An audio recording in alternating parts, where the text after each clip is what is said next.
সারা বিকেল কী করলাম সেটাই শেয়ার করছি। আসসালামু আলাইকুম, বৃষ্টি বর্ষা পেজ থেকে বলছি। আপনারা সবাই ভালো আছেন আশা করি, আমিও ভালো আছি আলহামদুলিল্লাহ। তো আজকে শুরুতেই তোতমা এসবগুলির বড়শি, তারপরে ট্যাং দিয়ে আমি শরবতটা ভিজিয়ে রাখলাম। অনেকক্ষণ ভিজিয়ে রাখলে তাড়াতাড়ি মানে গুলাতে সহজ হয়, এই আর কি, টাইম কম লাগে। তো ভিজিয়ে রেখে আজকে একটু হালিম রান্না করব।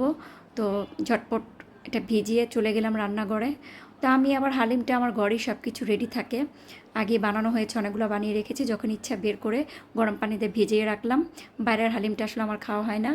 আমার হাজব্যান্ড বেশি করে ঘরেই তৈরি করে রেখেছে, কয়েক পদের ডাল, পোলার চাল এগুলো দিয়ে আরেকবার শেয়ার করেছিলাম। আর মুরগিটা ভুনা করে নিলাম। মুরগি দিয়ে খাসি মুরগি দিয়ে রান্না করব হালিমটা, সেটাই শেয়ার করছি আর কি, কীভাবে রান্না করছি। ঝটপট মশলার প্যাকেট আগে কিনে নিয়ে আসছিলাম, মশলার প্যাকেটটা দিয়ে দিলাম।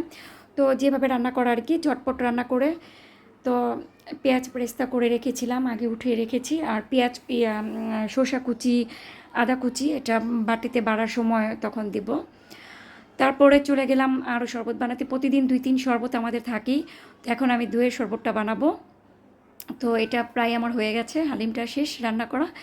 তারপরে চলে গেলাম দইয়ের শরবতটা রেডি করতে। তো দইয়ের শরবতটা বানালাম, লাচ্ছিটা বানিয়ে তারপর আবার বিটরুটের, গাজরের, লেবু দিয়ে, চিনি দিয়ে আমি আবার আরেকটা জুস খাই। এটা প্রতিদিন আমার খাওয়া হয়, আমার খুব ভালো লাগে এখন খেতে, শরীরের জন্য খুব ভালো। তো ওইটাও করেছি।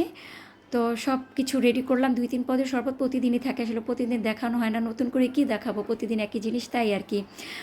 তো এই তো নান রুটিটা আজকে বাইরে থেকে কেনা আনা হয়েছে, আমি ঘরে বানাই নেই, মানে রোজা রেখে আসলে এত কিছু করতে ইচ্ছা করে না।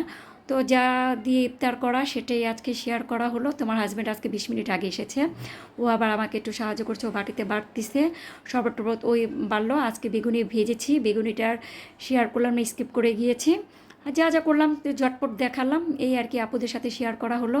তো আপুরা কেমন হলো আমাকে কমেন্ট করবেন, আমার সাথে থাকবেন, শেয়ার করে দেবেন প্লিজ, আমার সাথে থাকবেন, আমাকে সাপোর্ট করবেন, আমার ভালো লাগবে, এই আর কি। তো অনেক শখ করে আশা করে ব্লগটা করি, আমি চাই আপনারা আমার পাশে থাকেন। তো আপুরা কেমন হলো, রাখি, ভালো থাকবেন সবাই, আশা করি সবারই ভালো যাক দিনগুলা, রাখি। আসসালামু আলাইকুম, আল্লাহ হাফেজ।